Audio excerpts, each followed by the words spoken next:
Good afternoon বন্ধুরা, কেমন আছো তোমরা সবাই? আশা করছি সবাই খুব ভালো আছো আর আমরাও ভালো আছি। চলো আজকে তোমাদের সাথে শেয়ার করি কিভাবে তোমরা সহজেই ঘরে থাকা সব উপকরণ দিয়ে লঙ্কার আচার বানাতে পারবে। তো লঙ্কার আচার বানানোর জন্য এখানে আমি বড় বড় সাইজের লঙ্কা নিয়েছি আর একটা কাচের জার লাগবে, সেটা এখন আমি ধুয়ে নেব। তো এটা আমি প্রতি বছরই বানাই, এবছর লেট হয়ে গেছে।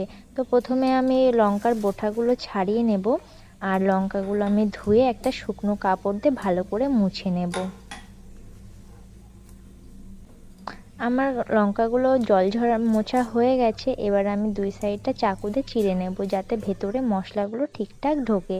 তো এখানে দেখো, লঙ্কার আচার করতে গেলে আমার যেই যেই উপকরণগুলো লাগবে সব আমি একটা প্লেটের মধ্যে নিয়ে নিয়েছি। আর লাগছে দুটো লেবু, এই লেবুর রস দুটো আমি চিপড়ে বার করে নেব। আর যে মশলাগুলো আমি রেখেছিলাম সেগুলো এবার আমি শুকনো কড়াইতে ভালো করে ভেজে নেব।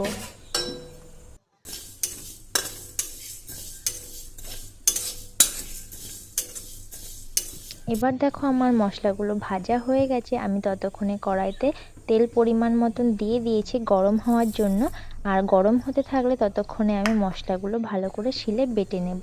এদিকে দেখো, আমার তেল কিন্তু গরম হয়ে গেছে। আমি তেলের মধ্যে পরিমাণ মতো নুন আর হলুদ দিয়ে দিলাম। এবার আমি লঙ্কাগুলো সব তেলের মধ্যে দিয়ে দিয়েছি, হালকা করে একটু নাড়িয়ে নেব। নাড়ানোর পরে যে মশলাগুলো আমি বেটে রেখেছি সেটা আমি এবার দিয়ে দেব।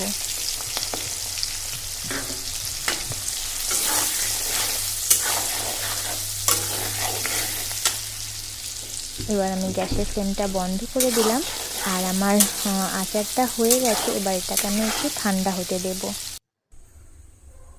দেখো, একটু ঠান্ডা হয়ে গেছে, তখন আমি লেবুর রসটা দিয়ে দিলাম, কারণ গরম থাকা অবস্থায় যদি দেওয়া হয় না তো তেতো হয়ে যাবে। এবার আবারও ভালো করে আমি মিশিয়ে নেব।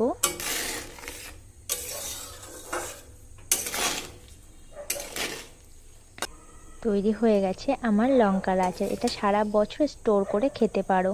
আর এটাকে একটু রোদ্দুরে মাঝে মাঝে দিলে আরও বেশি ভালো হয়। তো আমি এটাকে এখন নিয়ে নিয়েছি, সব তেলগুলো এর মধ্যে ঢেলে দেব। আমার রেসিপিটা কেমন লাগলো অবশ্যই কমেন্ট করে জানিও। ভালো লাগলে একটা লাইক করো। দেখা হচ্ছে নেক্সট কোনো ভিডিওতে, ততক্ষণে সবাই ভালো থেকো, সুস্থ থেকো, টাটা।